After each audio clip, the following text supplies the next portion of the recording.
유잉 운동은 하루에 최소 이상을 권장하고 있습니다. 네, 저는 수원 치과다원 교정치과 대표원장, 교정과 전문의 최인선입니다. 유잉 운동은 영국의 교정과 의사인 닥터 뮤에 의해서 개발된 운동법인데요.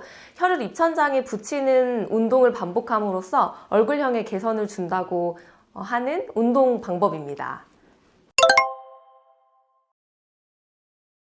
유잉 운동의 방법은 우선 치아 뒤쪽의 입천장 부분에 혀끝을 붙인 상태로 침을 여러 번 삼키는 동작을 반복함으로써 혀의 뒷부분을 입천장에 밀착시키는 운동인데요. 이 운동을 하루에 8시간 이상 반복을 함으로써 얼굴형을 변화시킬 수 있다고 주장하는 운동 방법입니다.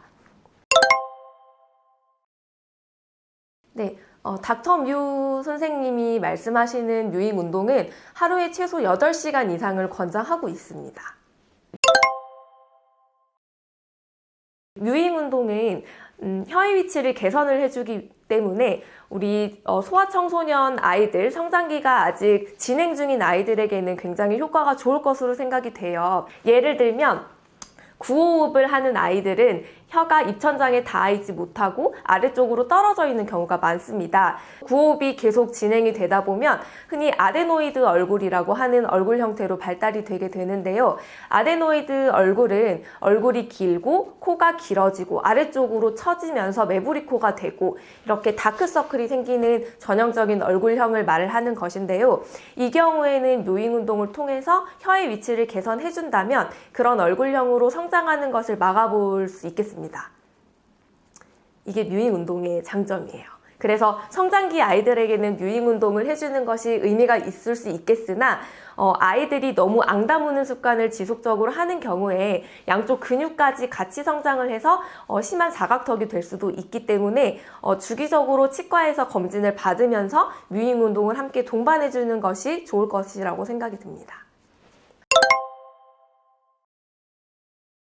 효과와 부작용을 같이 설명을 드리면 유잉 운동의 효과는 혀와 그 아래쪽에 있는 구강저, 이 혀 아랫부분, 목 아랫부분의 근육인데요. 그 근육들을 활성화시킴으로써 얼굴형을 변화시키기 위한 운동입니다. 유잉 운동을 할 때 보통 분들에게 유잉 운동을 하라고 지시를 하면 혀끝을 위로 올리면서 동시에 이가 앙다물게 되는 습관이 발생을 할 수가 있는데요. 이를 앙다물게 되면 이 씹는 근육들, 이 양쪽에 씹는 근육과 이 옆에 관자놀이 부분의 근육이 활성화되면서 그 근육에 통증이 발생을 하거나 그로 인해서 턱관절의 통증이 있을 수 있습니다. 이것이 대표적인 부작용이라고 볼 수 있겠습니다. 네.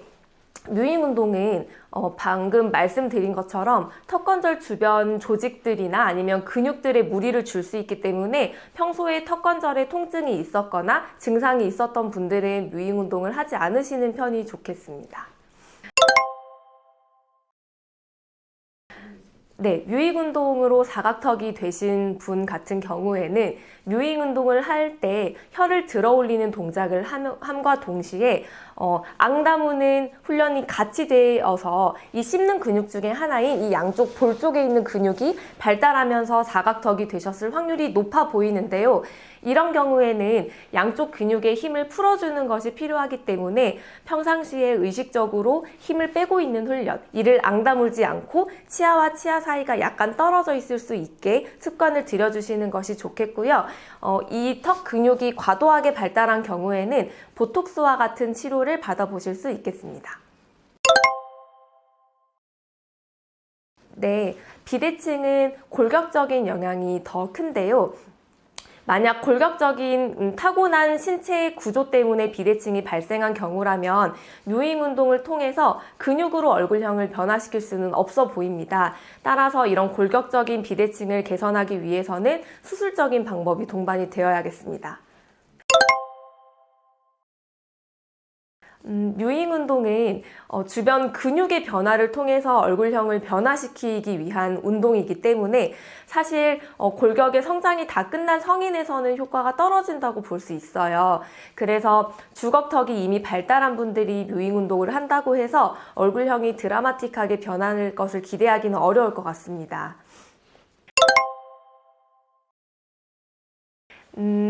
뮤잉 운동이 사실 혀의 위치를 개선해주기 위한 측면에서는 굉장히 좋은 운동이라고 생각이 되는데요.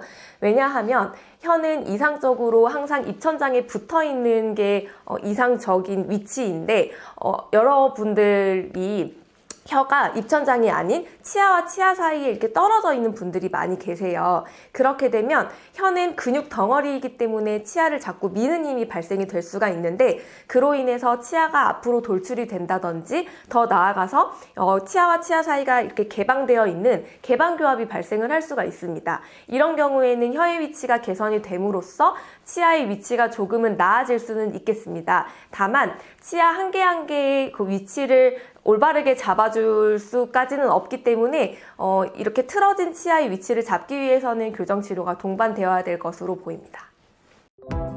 어째 애들한테는 좋을 것 같아요.